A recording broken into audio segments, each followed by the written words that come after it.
నమస్తే welcome to okay TV 5 లక్షల మందితో కేసీఆర్ భారీ ఎత్తున సభ చేయబోతా ఉన్నాడు. త్వరలో గజ్వేల్లో కేసీఆర్ సభ ప్రభుత్వ వైఫల్యాల ఎజెండాగా పెద్ద ఎత్తున అంటే 5 లక్షల మందితో ఈ సభ నిర్వహించబోతున్నట్టు తెలిపారు. ఈ విషయం పట్ల కాంగ్రెస్ పార్టీ శ్రేణుల్లో వణుకు పుట్టిస్తోందని కూడా చెప్పొచ్చు. ఒక విషయానికి వస్తే కాంగ్రెస్ సర్కార్ పాలనా వైఫల్యాలపై నిలదీసేందుకు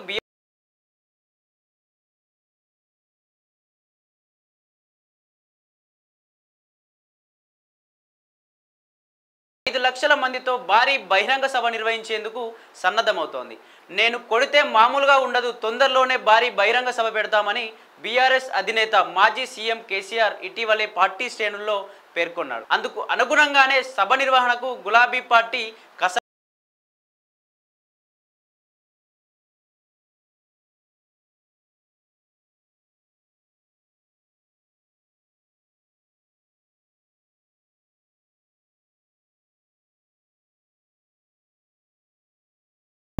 కాంగ్రెస్ ప్రభుత్వ ఏడాది పాలనా వైఫల్యాలపై ఎజెండాగా ఈ సభను నిర్వహించాలని కారు పార్టీ భావిస్తోంది. కేసీఆర్ ప్రాతినిధ్యం వహిస్తున్న గజ్వేల్లోనూ సభ ఏర్పాటు చేయనున్నట్లు సమాచారం.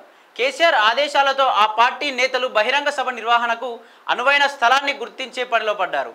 త్వరలోనే 5 లక్షల మందితో భారీ సభ నిర్వహించేందుకు ప్రణాళిక రూపొందిస్తున్నారు. సభకు అన్ని రకాలుగా అనువైన స్థలాన్ని గుర్తించిన తర్వాత ఏర్పాట్లు, జనం తరలింపు, ప్రజలను ప్రభావితం చేసేలా ఏ అంశాలను ప్రస్తావించాలన్న దానిపై కేసీఆర్ పార్టీ నేతలతో చర్చించి నిర్ణయం తీసుకుంటారని తెలుస్తోంది.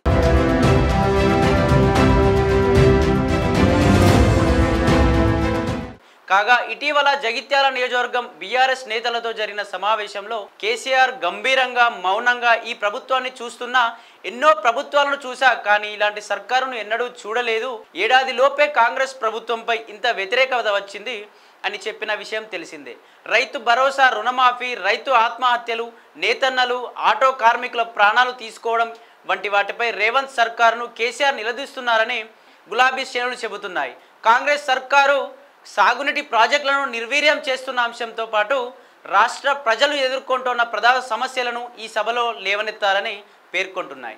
త్వరలో స్థానిక సంస్థల ఎన్నికలైతే రాబోతున్నాయి. మరి ఈ కేసీఆర్ సభ ద్వారా ఏమైనా ప్రభావితం చూపే అవకాశం ఉందా? చాలామంది ప్రజలైతే కేసీఆర్ యొక్క స్పీచ్లు వినడానికి ఆసక్తిగా ఎదురు చూస్తున్నారు. ఇన్ని రోజులు నిశ్శబ్దంగా ఉన్న కేసీఆర్ మరి ఇప్పుడు ఏం మాట్లాడబోతున్నారో వేచి చూడాల్సిందే.